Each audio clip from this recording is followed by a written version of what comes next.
नमस्ते। चर्चा में आपका स्वागत है। मैं हूं शिव मिश्रा और आप देख रहे हैं हम हिंदुस्तानी। आज चर्चा में हम लोग बात करते हैं पलटी मारों की, पलटू रामों की और पलटी मारों के बीच हो रहे पलटी मार युद्ध की। तो स्वाभाविक है, आप समझ गए होंगे आज हम लोग बिहार की बात करते हैं। बिहार के संदर्भ में फिल्म अमर प्रेम का गाना हम सभी को याद होगा। मझधार में नैया डोले तो माझी पार लगाए, माझी जो नाव डुबोए उसे कौन बचाए। किशोर कुमार का यह गाना जब राजेश खन्ना पर फिल्माया गया था तो लोग बहुत भावुक हो गए थे। लेकिन ये जो पलटी रामों का युद्ध है, पलटी मारों का युद्ध है बिहार में, उसमें कोई भावुक नहीं हो रहा है और भावुक होने की आवश्यकता भी नहीं है। ये बिहार का गणित है, बिहार का खेल ही ऐसा है और सचमुच तो ये राजनीति का खेल ऐसा है। भारत में राजनीति एक बहुत बड़ा उद्योग बन चुका है। ये समाज सेवा का, देश सेवा का माध्यम बिल्कुल भी नहीं रहा है। अगर हम एक दो राष्ट्रीय दलों को छोड़ दें तो ज्यादातर राजनीतिक दल इसमें लगे हुए हैं और क्षेत्रीय दल तो उनका शायद पेशा ही बन गया है। और ये पैतृक व्यवसाय ऐसा है, एक पीढ़ी से दूसरी पीढ़ी में पहुंचता जा रहा है। आप उत्तर प्रदेश में देखें, मुलायम सिंह का साम्राज्य पीढ़ी अंतरण में चला गया। मुलायम सिंह के बाद में लालू यादव, दूसरी पीढ़ी आ गई है। और इसी तरह से चाहे तमिलनाडु हो, तेलंगाना हो, आंध्र प्रदेश हो, कहीं भी आप देखें, पंजाब हो, दूसरी पीढ़ी तीसरी पीढ़ी मैदान में आ गई है। तो आप समझ सकते हैं कितना आकर्षक व्यवसाय है ये, कितना आकर्षक उद्योग है ये। और इस उद्योग में कोई भी घाटे का काम नहीं करना चाहता, बहुत स्वाभाविक है। कभी साथ रहे लालू यादव, नीतीश कुमार, इसी उद्योग धंधे की वजह से अलग अलग हुए। दोनों ने अपने अपने अलग अलग उद्योग धंधे खड़े किए और जंगल राज के बाद, लंबे अंधकार के बाद सुशासन बाबू के रूप में उभर आए नीतीश कुमार। उन्होंने सत्ता हासिल की भारतीय जनता पार्टी की सहायता से। और शायद वो सब पुराने काम भूल गए हैं जब अटल बिहारी वाजपेयी ने बहुमत न होते हुए भी उन्हें मुख्यमंत्री की शपथ लेने दी थी। उस समय वे केंद्र में रेल मंत्री थे। उन्होंने बिहार के मुख्यमंत्री की शपथ ली, बहुमत साबित नहीं कर पाए, पद छोड़ दिया। लेकिन केंद्रीय मंत्रिमंडल में वे रुमाल रख के आए थे, फिर रेल मंत्री हो गए। आप समझ सकते हैं कि ये पलटी मार का खेल आज से शुरू नहीं हुआ है। और इसके बाद से नीतीश कुमार ने पीछे मुड़ के नहीं देखा। उनकी ख्वाहिश थी मुख्यमंत्री बनना और वो मुख्यमंत्री बने। और ये ठीक भी है, एक फर्स्ट मैन सिंड्रोम होता है। कुछ लोग हमेशा सत्ता के शिखर पर रहना चाहते हैं राजनीति में, चाहे वो राज्य की हो या केंद्र की हो। और नीतीश कुमार भी इसके अपवाद नहीं है। भाजपा की सहायता से मुख्यमंत्री बने, लेकिन उन्होंने एक मोह को नहीं छोड़ा जिस मोह से देश के सारे राजनीतिक दल ग्रसित हैं। और वह मोह है बख्तियार खिलजी का। मैं बख्तियार खिलजी का नाम बिहार के संदर्भ में ले रहा हूं। एक समय था जब नालंदा में जो पुस्तकालय था, नालंदा विश्वविद्यालय का, वो 9 मंजिल का था।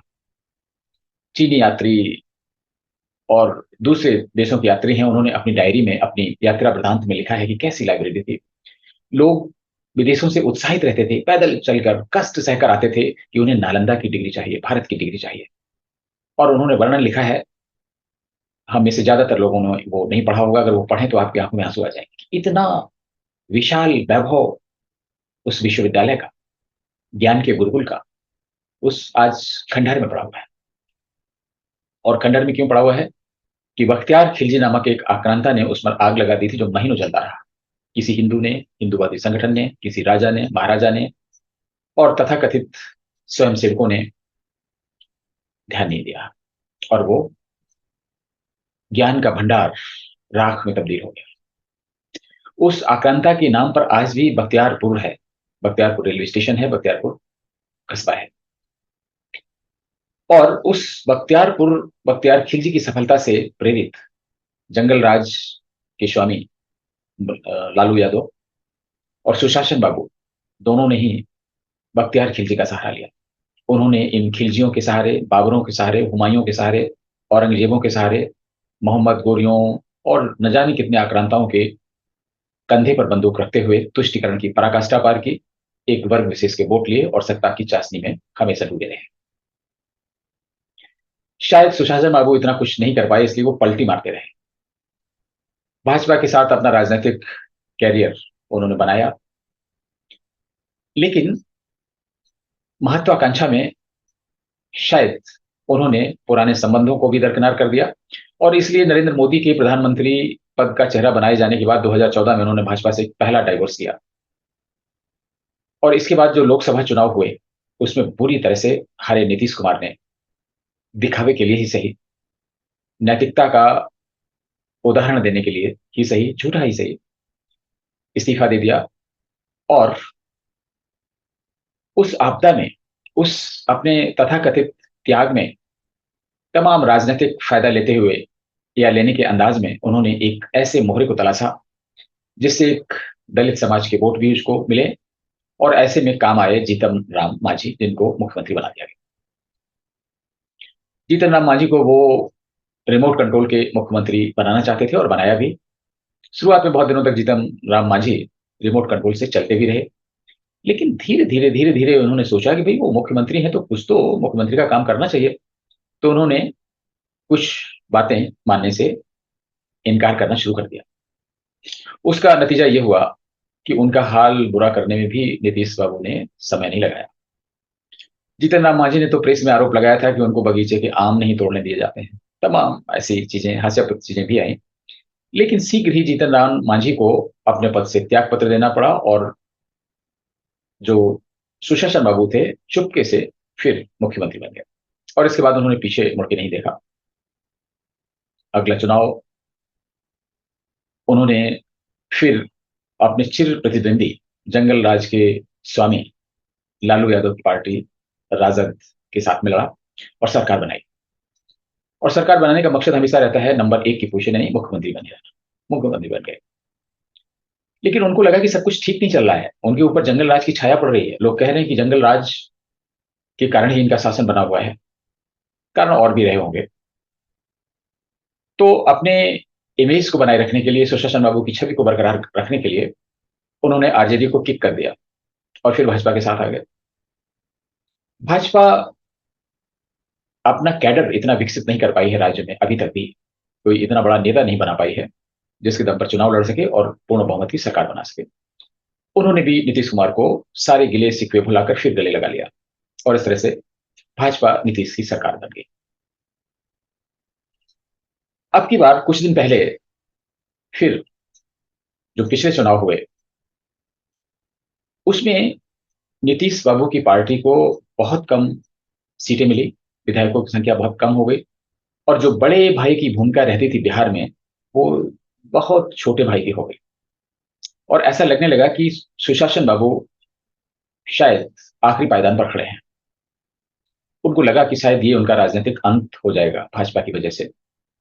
लेकिन एक कारण और था, उनका एक कंधा जो सुशील मोदी के रूप में रहता था, जो भाजपा की अंदर की खबरें भी नीतीश को देता था और एक पुल का काम करता था, जिससे नीतीश कुमार का काम बड़े आराम से चलता रहता था।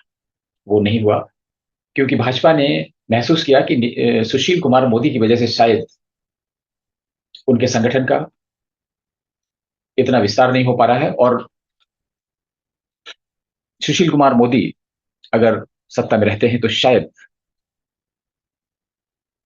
उप मुख्यमंत्री के रूप में तो शायद भाजपा कभी भी अपने दम पर सरकार नहीं बना पाएगी। इसलिए लोगों की सलाह मानते हुए, फीडबैक मानते हुए उन्होंने सुशील मोदी को अलग कर लिया, और इससे नीतीश कुमार अलग थलग पड़ गए। उनको जो खबरों का आदान प्रदान होता था, अंदर खाने की खबरें मिलती थी, जो सामंजस्य का पुल था वह भी टूट गया।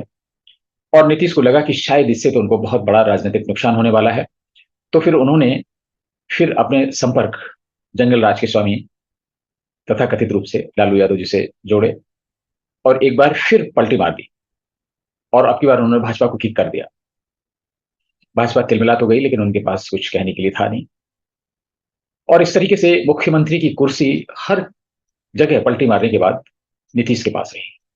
और मजे की बात देखिए कि दूसरा दल हमेशा खुश भी रहता है। हाँ हाँ, बहुत अच्छा हुआ, जब भाजपा के पास जाते हैं भाजपा खुश, और आरजेडी के पास जाते हैं तो आरजेडी खुश।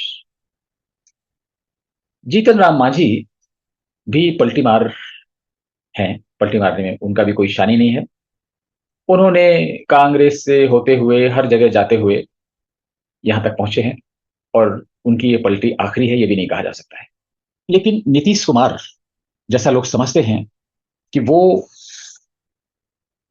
पूरे देश में अपने आप को एक प्रधानमंत्री पद का चेहरा बनाने की कोशिश कर रहे हैं, अपने आप को स्थापित करने की कोशिश कर रहे हैं, लोगों को ऐसा लगता है, लेकिन ये सही नहीं है। नीतीश कुमार को अपने पद पर बने रहने के लिए और अपनी राजनीतिक यात्रा इसी रूप में बनाए रखने के लिए और अपने आप को सशक्त बनाने के लिए कई समझौते करने पड़े हैं। लोग बताते हैं कि अंदर खाने में नीतीश कुमार ने कांग्रेस से समझौता किया है, और आज जो नीतीश कुमार कर रहे हैं वह राहुल गांधी के एजेंट के रूप में कर रहे हैं। आप सोच सकते हैं, एक ऐसे व्यक्ति राहुल गांधी, जिन पर स्वयं दूसरे संगठनों का, वामपंथ इस्लामिक गठजोड़ का अंतर्राष्ट्रीय स्तर पर एजेंट होने का ठप्पा लगता हो, उनके भी एजेंट होने लग गए। ये बिल्कुल अंदर खाने की खबर है, और ये सही है कि नीतीश कुमार राहुल गांधी के एजेंट की तरह ही विपक्ष के उम्मीदवार बन रहे हैं और इसी तरीके से सामंजस्य बैठाने की कोशिश कर रहे हैं। जीतन राम मांझी की पार्टी हम, इनके जो महागठबंधन है बिहार का, उसका एक हिस्सा है। लेकिन जनता दल यू दबाव डाल रही थी कि उसका विलय कर लें, पार्टी खत्म हो जाए, खेल खत्म। जीतन राम मांझी का बेटा सरकार में मंत्री था, और जीतन राम मांझी नेता थे, दलित नेता, और उनको नीतीश कुमार एक दलित नेता के रूप में प्रोजेक्ट करते थे, और जहां कहीं भी सभाओं में जाते थे, अपना जनाधार बढ़ाने के लिए, दलितों में पैठ बढ़ाने के लिए जीतन राम मांझी उनके साथ होते थे। लेकिन स्वार्थ की लड़ाई में जहां राजनीतिक उद्योग हो, वहां पर हर आदमी अपने उद्योग को चमकाना चाहता, घाटे का काम तो कोई भी नहीं करना चाहेगा। जीतन राम मांझी को लगा कि भाई अब वो तो पूर्व मुख्यमंत्री हो चुके हैं, अपने दम पर या किसी के सहारे मुख्यमंत्री बनने की उनकी कोई संभावना नहीं, क्योंकि लालू यादव की दूसरी पीढ़ी आ चुकी है मैदान में, तो अब मुख्यमंत्री कैसे बनेंगे। और वो जो मुख्यमंत्री पहली बार नीतीश कुमार ने बनाया था, वो उनकी किस्मत में शायद था, बिल्ली के भाग से छींका टूट गया था। अब ऐसा दिन नहीं आएगा। उनका बेटा एक मंत्री है और मंत्री ही बना रहेगा, उसका भविष्य क्या होगा कुछ नहीं पता। बिहार में ऐसे ही रहे हैं रामविलास पासवान, हमेशा सरकार में रहे, लेकिन उन्होंने अपनी इस महत्वाकांक्षा को पूरा करने के लिए प्रयास ना किया हो, ऐसा तो नहीं कहा जा सकता है। क्या महत्वाकांक्षा? मुख्यमंत्री बनने की। लेकिन उनको लगा कि शायद ये संभव नहीं हो सकता, इसलिए केंद्र में मंत्री बनकर ही वो खुश रहे। अब उनकी दूसरी पीढ़ी चिराग पासवान मैदान में है, जो आजकल एनडीए का हिस्सा नहीं है। जीतन राम मांझी ने सोचा कि अब क्या किया जाए, लोकसभा के चुनाव में बहुत अधिक देर नहीं है, और जीतन राम मांझी की तो उम्र बहुत हो चुकी है। अब ये पूर्व मुख्यमंत्री राजभवन की ओर बढ़ना चाहता है, और ये भाजपा को सूट करता है। मुसहर जात के एक दलित व्यक्ति को वह उत्तर प्रदेश, मध्य प्रदेश और राजस्थान में राज्यपाल बनाकर एक बड़ा राजनीतिक दांव खेल सकती है। इसलिए जीतन राम मांझी ने जब अमित शाह से मुलाकात की, तो ये वार्ता और मुलाकात बहुत सकारात्मक रही, और यही टर्निंग पॉइंट था जीतन राम मांझी की नाव छोड़ने का मझधार में। और इसमें सबसे बड़ी चीज यह है कि जो जीतन राम भी मौसम विज्ञानी है, और नीतीश कुमार अपने आप को भी मौसम विज्ञानी समझते हैं, वो उनको खबर नहीं लग पाई। उनको झटका तब लगा जब जीतन राम मांझी के बेटे ने त्यागपत्र दे दिया उनके मंत्रिमंडल से, शायद अटपटा था। जीतन राम मांझी चाहते थे कि उनकी पार्टी हम को महागठबंधन का चूंकि हिस्सा है, इसलिए पटना में प्रस्तावित विपक्षी दलों की बैठक में उनको बुलाया जाए, लेकिन उनको नहीं बुलाया गया। बुलाया, उसके पीछे तर्क दिया नीतीश कुमार की पार्टी ने कि वो तो हमारे महागठबंधन का हिस्सा है, हमारी पार्टी में उनका विलय प्रस्तावित है, इसलिए उनको नहीं बुलाया गया। ये जीतन राम मांझी के दिल को छूने वाली बात थी। उन्होंने अपमानित महसूस किया, और शायद उनका डाइवोर्स बहुत जल्दी से हो जाएगा, और सब कुछ सामान्य रहा तो वो बहुत शीघ्र ही किसी न किसी राजभवन की शोभा बढ़ाएंगे। और उनका बेटा भी कहीं ना कहीं अच्छी जगह, मतलब लोकसभा के चुनाव में टिकट पाएगा भारतीय जनता पार्टी का, या भारतीय जनता पार्टी के सहयोग से चुनाव लड़ेगा और जीत भी जाएगा। ये तो जीतन राम मांझी की प्लानिंग है, क्योंकि वो अपने बेटे का कैरियर भी मजबूत करना चाहते हैं, और उसे बिहार की सकरी गलियों में नहीं रखना चाहते हैं कि दो क्षेत्रीय पार्टियों के बीच में पिसने के लिए सिर्फ एक ट्रम्प कार्ड की तरह इस्तेमाल होता रहे, ऐसा नहीं चाहते हैं और इसमें कोई बुराई नहीं है। तो इसलिए नीतीश कुमार की नाव को मझधार में छोड़ दिया जीतन राम मांझी ने। अब अगला कदम देखने वाली बात होगी, लेकिन इससे नीतीश कुमार को झटका जरूर लगा है। वो तमाम वैकल्पिक अपना व्यवस्था कर रहे हैं, लेकिन ये बहुत बड़ा झटका है मझधार में छोड़ने का। और नीतीश कुमार भी जानते हैं कि वो जो कर रहे हैं उसमें उनको सफलता मिलने की संभावना नहीं। वो क्या कर रहे हैं, प्रधानमंत्री पद के लिए अपने चेहरे को स्थापित कर रहे हैं। वो जानते हैं सफलता नहीं मिलेगी, लेकिन एक काम उनसे जरूर हो सकता है। लोगों को याद होगा बीपी सिंह जिस समय प्रधानमंत्री बने थे, उन्होंने देवीलाल के कंधे का सहारा लिया। देवीलाल के नाम पर चंद्रशेखर भी मान गए और उनको पार्लियामेंट्री पार्टी ने नेता घोषित कर दिया प्रधानमंत्री बनने के लिए, चौधरी देवीलाल को, ताऊ को। और ताऊ ने ऐसा खेल किया कि उन्होंने इनकार करते हुए बीपी सिंह का नाम लिया, जिसे फटाफट स्वीकार कर लिया गया और बीपी सिंह प्रधानमंत्री बन गए। अगर प्रधानमंत्री मोदी की सत्ता जाती है 2024 में, तो नीतीश कुमार ऐसा ही खेल राहुल गांधी के लिए करेंगे, ये तय हुआ है। और ये बिटवीन द लाइन्स है। हो सकता है इसकी नौबत ही ना आए कि ना तो विपक्ष को इतनी सीटें मिले, ना कांग्रेस इस स्थिति में पहुंचे, क्योंकि ऐसी स्थिति में पहुंचने के लिए कांग्रेस को लगभग 150 सीटों पर जरूर पहुंचना होगा। अगर राहुल को प्रधानमंत्री बनना है तो 150 सीटें टच करनी पड़ेंगी, उसके आसपास रहना पड़ेगा। लेकिन जो स्थितियां दिख रही हैं उसके हिसाब से कांग्रेस 100 का आंकड़ा भी पार कर जाए तो बहुत बड़ी बात होगी। इसलिए शायद वो दिन ना देखना पड़े। लेकिन अंदर खाने में यही है कि राहुल गांधी के एजेंट की तरह काम कर रहे हैं नीतीश बाबू। और इधर आरजेडी के राजकुमार ख्यालों में खोए हुए हैं कि मुख्यमंत्री बनने का इंतजार कर रहे हैं कि ये प्रधानमंत्री बनेंगे तो वो मुख्यमंत्री बन जाएंगे, लेकिन ऐसा तो होने से रहा। जिस दिन आरजेडी को ये पता चलेगा कि राहुल के एजेंट के साथ उनकी डीलिंग चल रही है और वो तो मुख्यमंत्री का पद छोड़ने वाला नहीं, कांग्रेस उस समय कोई ना कोई ऐसी सांठ-गांठ करेगी, तो फिर और समस्याएं खड़ी होंगी। लेकिन आज की स्थिति यह है कि जीतन राम मांझी ने पतवार छोड़ दी और बीच मझधार में वो तो तैर के किनारे हो गए। स्थितियां ये है। आगे क्या होता है इस पर हमें थोड़ा सा इंतजार करना पड़ेगा। नमस्कार।